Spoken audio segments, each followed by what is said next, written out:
Hallelujah. जय मसीह की। Praise the Lord. सब भाई बहन को जय मसीह। मैं आज के 1 डेढ़ साल पहले एक भविष्यवाणी किया था कि 12 तारीख को भूकंप आने वाला है करके फेसबुक पर पोस्ट किया था।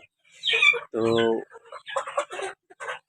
मैं हर एक 12 तारीख को इंतज़ार करता था कि हो सकता है इस 12 तारीख को भूकंप आए, लेकिन ऐसा नहीं होता था। लेकिन अभी दिल्ली एनसीआर में जो है कि भूकंप आया है और 12 तारीख को ही भूकंप आया।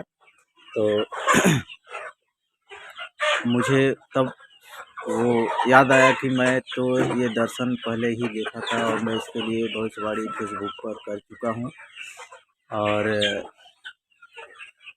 देखो वैसा हो भी गया। दिल्ली और एनसीआर में फिर से भूकंप के झटके महसूस किए गए हैं। दिल्ली में शनिवार रात को करीब 8 बजे गाजियाबाद, नोएडा समेत इस इलाके में जो एनसीआर का इलाका है, यहां पर हल्के झटके महसूस किए गए। भूकंप का एपिसेंटर एक बार फिर से नेपाल रहा। रिक्टर स्केल पर भूकंप की तीव्रता 5.4 मापी गई।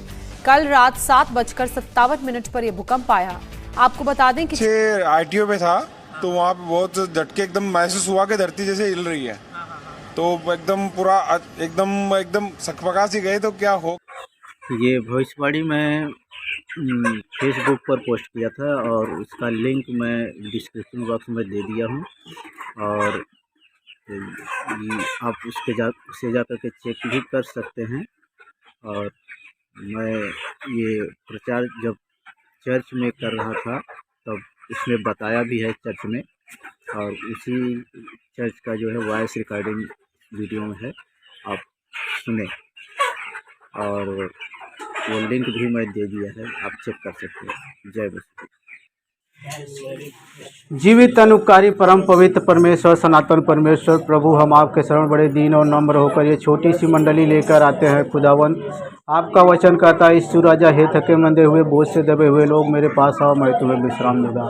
प्रभु, हम सब आपके पास आए हैं ताकि हमें हमारे बोझ से आप तू छुटकारा दे। आप हमारे बोझों को स्वयं आप उठा ले खुदावन, और प्रभु मेरे मनों को आप तैयार करे खुदावन, ताकि हम तेरे मार्ग से भटकने अपना पाए, क्योंकि मार्ग सत्य जीवन तू ही है।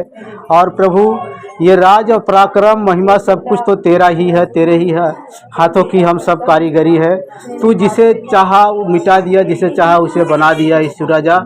और प्रभु, हम इन सब भाई बहन के हृदय मन को, प्राणात्मा को तेरे पवित्र सामर्थी हाथों में सौंप देते हैं। पिता, आप इन्हें संभाल और बचा खुदावन। और प्रभु, जब ये वचन बोला जाए तो ये वचन तेरा आपसे कित वचन हो, और प्रभु ये मेरे मुख से नहीं परंतु तेरी आत्मा के द्वारा उच्चारित किया जाए, क्योंकि तेरे वचनों का भेद कोई नहीं बता सकता। तू ही स्वयं मेरे जीवन में होके इस अपने वचन का भेद समझाए और सिखाए। यीशु मसीह के पवित्र नाम से दुआ को मांगते हैं पिता, सुनिए और ग्रहण करें। आमीन, आमीन, हालेलुया, हालेलुया। तो सब लोगों का खुल गया है पहला कुरिन्थियों पहला अध्याय उसका 27 वचन। तो इसमें प्रभु का वचन क्या कहता है कि परंतु परमेश्वर ने जगत के मूर्खों को चुन लिया है कि ज्ञानवानों को लज्जित करें, और परमेश्वर ने जगत के निर्बलों को चुन लिया है कि बलवानों को लज्जित करें। Hallelujah, hallelujah. तो परमेश्वर का ये चुनाव है कि वो अपनी आत्मा को किस पर प्रकट करे, किस पर जो न प्रकट करे।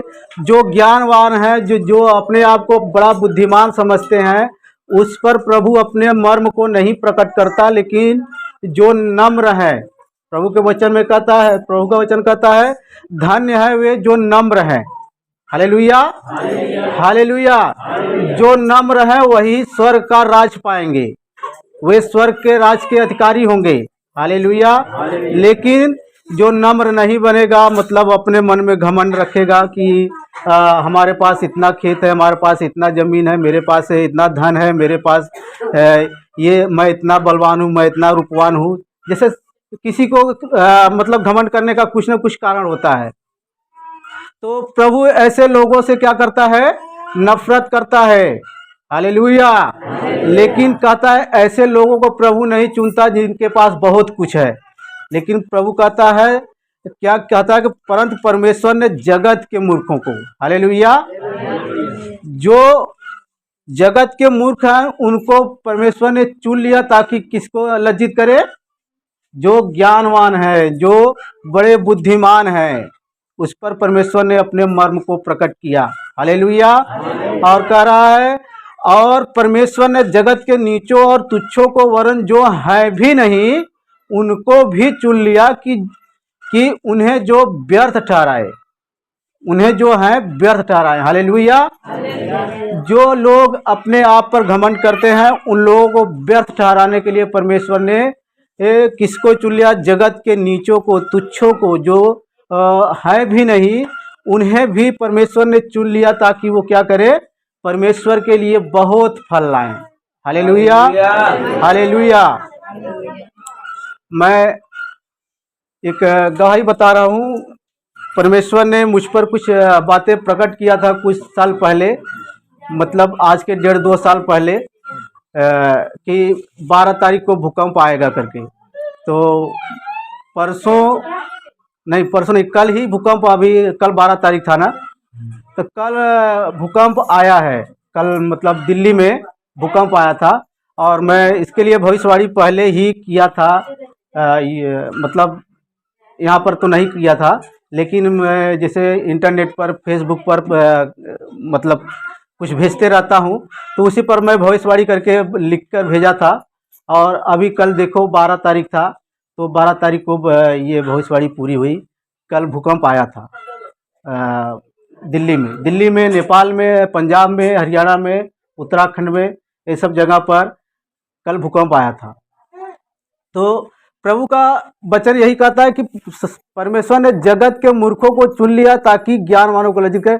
परमेश्वर ने इससे पहले जैसे बहुत से बुद्धिमान लोग हैं, बहुत से पंडित लोग हैं, बहुत लोग जो है कि हाथ देख के बताते हैं, आपका नसीब बता देते हैं, नसीब बताएंगे तुम्हारे नसीब में ऐसा है वैसा है। लेकिन जो हाथ दूसरों का देख के वो दूसरे का नसीब बताता है, उसे अपना नसीब खुद नहीं पता रहता है, हालेलुया। उसे अपना नसीब खुद नहीं पता है कि मेरे नसीब में क्या है। वो आज दूसरे का नसीब बता के जा रहा है और रोड पर जा रहा है, उसी का खुद का एक्सीडेंट हो जा रहा है, वो ख़त्म हो जा रहा है, उसे अपना नसीब नहीं पता है।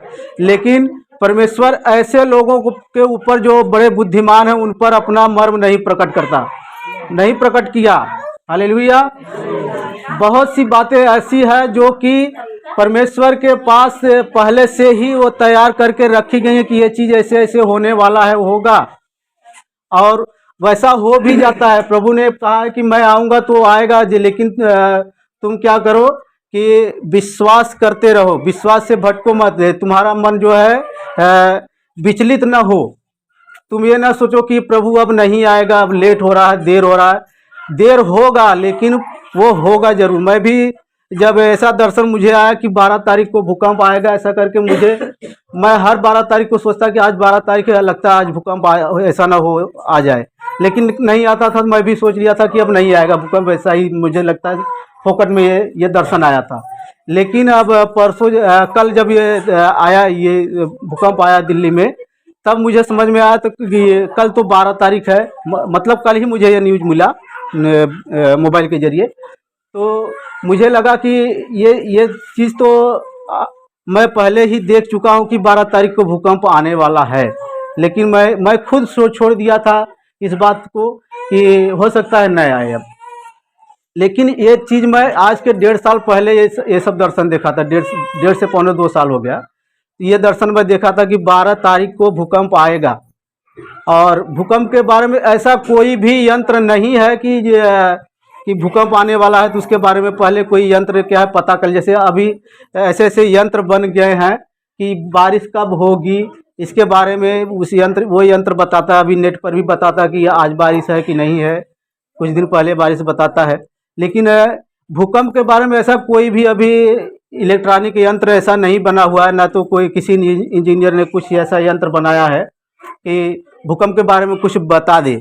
लेकिन प्रभु के पास सारे यंत्र हैं, हालेलुया, हालेलुया। वो अपने मर्म को कहता है कि अपने दास भविष्यवक्ताओं पर वह प्रकट करता है। तो ये प्रभु ने मुझ पर प्रकट किया था पहले से ही कि 12 तारीख को भूकंप आने वाला है करके। Hallelujah, hallelujah. आइए एक वचन देखेंगे, पहला कुरिन्थियों 14 अध्याय, कुरिन्थियों 14 का 3।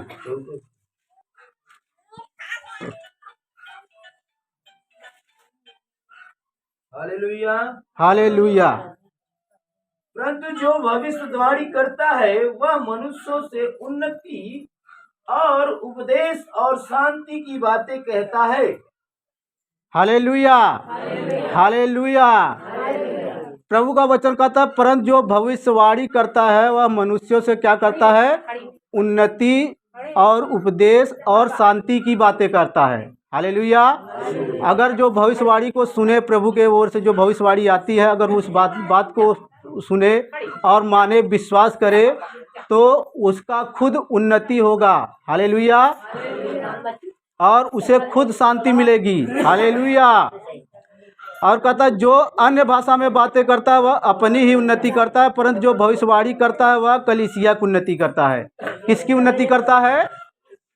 कलीसिया की उन्नति करता है। कलीसिया क्या है? Hallelujah, hallelujah. कलीसिया, प्रभु के वचन में लिखा है कि कलीसिया प्रभु का सिर है। हालेलुया। प्रभु का क्या है? सिर है, और जो कलीसिया में आते हैं उनके देह हैं। हालेलुया। हम सब प्रभु से मिले हुए हैं, और ये कलीसिया प्रभु का क्या है? सिर है। तो जब प्रभु का सिर है तो हम क्या करते हैं? उसकी, प्रभु का ही उन्नति करते हैं जब हम भविष्यवाणियाँ करते हैं तो। Hallelujah, hallelujah. तो प्रभु भविष्यवाणी उसी से को देता है जो अपने आप को पवित्र करता है। हालेलुया। प्रभु ने कहा है कि मैं पवित्र हूँ, तुम भी अपने आप को क्या करो? पवित्र करो। हालेलुया। तो सब लोग अपने आप को मतलब जांचे और अपने मन को प्रभु के लहू से धोए और शुद्ध करें, ताकि प्रभु यही कहता है कि जब तुम अपने पापों को मान लेते हो, अंगीकार कर लेते हो, पश्चाताप कर लेते हो, क्षमा मांग लेते हो, तो प्रभु तुम्हारे पापों को क्या करता है? क्षमा कर देता है। अपने पवित्र लहू से धो के क्या करता है?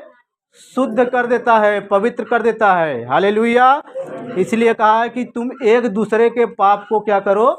क्षमा करो, ताकि तुम भी क्षमा किए, तुम्हें भी तुम्हारी पाप क्षमा किए जाएंगे, ताकि तुम पवित्र ठहरो। Hallelujah, hallelujah. कहता है मैं चाहता हूं कि तुम अन्य भाषा में बातें करो, परंतु इससे अधिक यह चाहता हूं कि भविष्यवाणी करो। यहाँ पर पौलुस कह रहा है कि मैं चाहता हूं कि सब लोग अन्य भाषा में बातें तो करें, लेकिन उससे अधिक यह चाहता है कि क्या करे? कि भविष्यवाणियाँ करें। Hallelujah, hallelujah. जब हम भविष्यवाणियाँ करेंगे तब क्या होगा? कलीसिया का क्या होगा? उन्नति होगा। कलीसिया का उन्नति होगा तो मतलब किसका उन्नति होगा? परमेश्वर की उन्नति होगी। जब हम परमेश्वर की उन्नति करेंगे तो परमेश्वर हमारी क्या करेगा? हमारी उन्नति करेगा। हालेलुया, आमीन, आमीन, हालेलुया।